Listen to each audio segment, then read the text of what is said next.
Reminiscent of the Cold War, Russia has alarmed the West by deploying nuclear-capable submarines in America's backyard.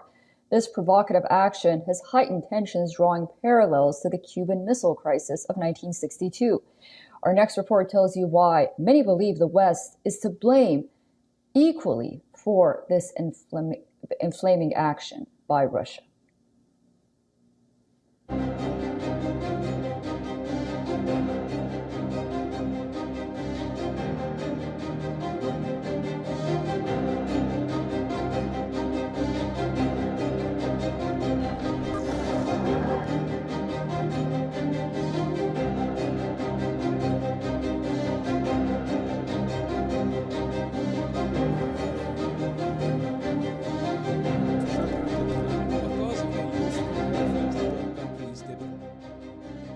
The world watched in horror as the Cuban Missile Crisis nearly plunged the planet into nuclear war in 1962.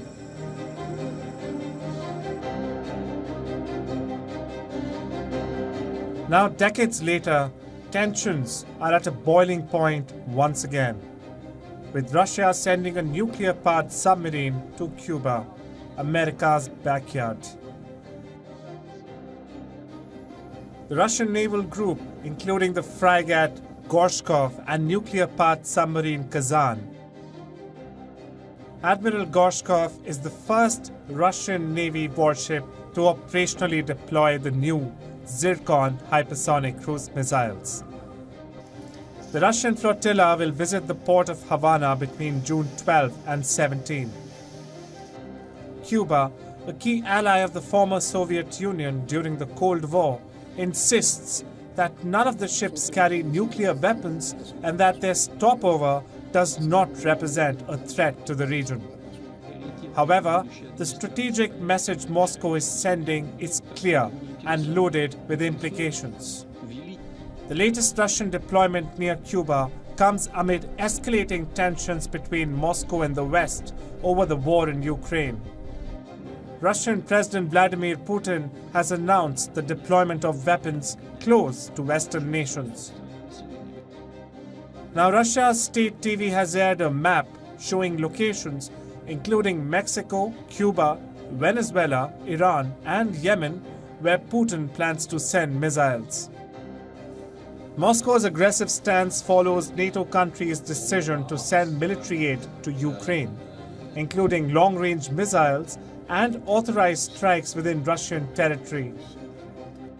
Ukraine claims that for the first time it hit a latest generation Sukhoi 57 fighter jet at an airbase inside Russia.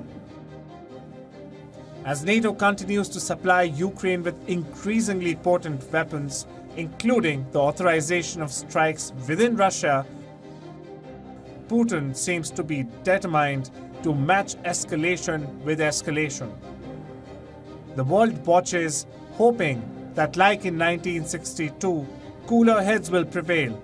But in this new era of brinkmanship, the margin for error is perilously thin. Bureau Report, WION. World is one.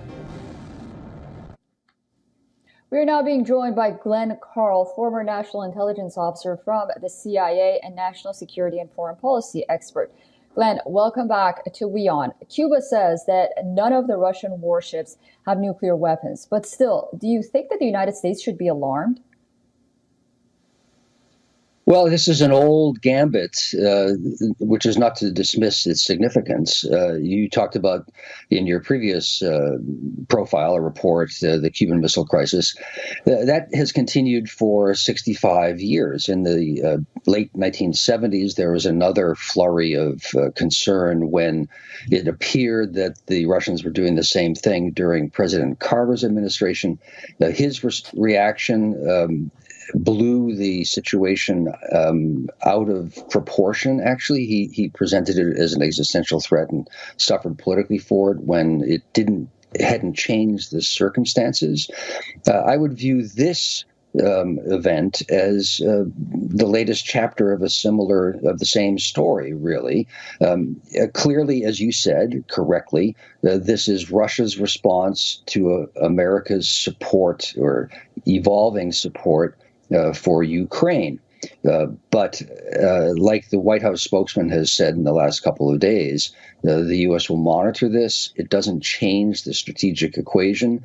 The tensions are high, but it's a tit for tat, I beat my breast, you beat yours kind of circumstance.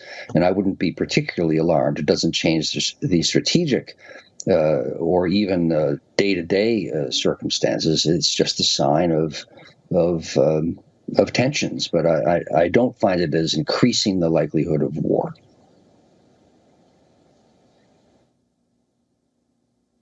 Do you think the lack of dialogue between Moscow and Washington is making the present situation more precarious in one way or the other? Yes, I think that's I think that is a significant point. The one good thing almost to have come out of the Cuban Missile Crisis in 1962 was the establishment of what was called, I think, the hotline or the red phone, or the hotline was a red phone. In any event, a formal process between then the Soviet Union and the United States to communicate during times of great crisis so as to avoid or try to avoid an unintended event to trigger an uncontrollable clash.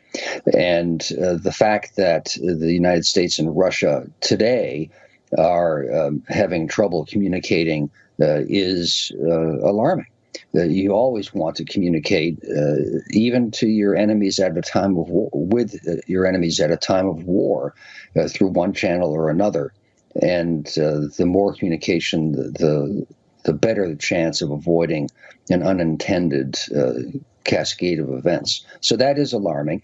And you can see in U.S.-Chinese relations, which have been deteriorating for years, in the last 18 months, I would say, there have been clear signs both by Beijing and by Washington to try to reestablish communications, and that has had some positive effects. It would be far better were the United States and Russia to be able to get on that path again, too. Yes, that's an important point.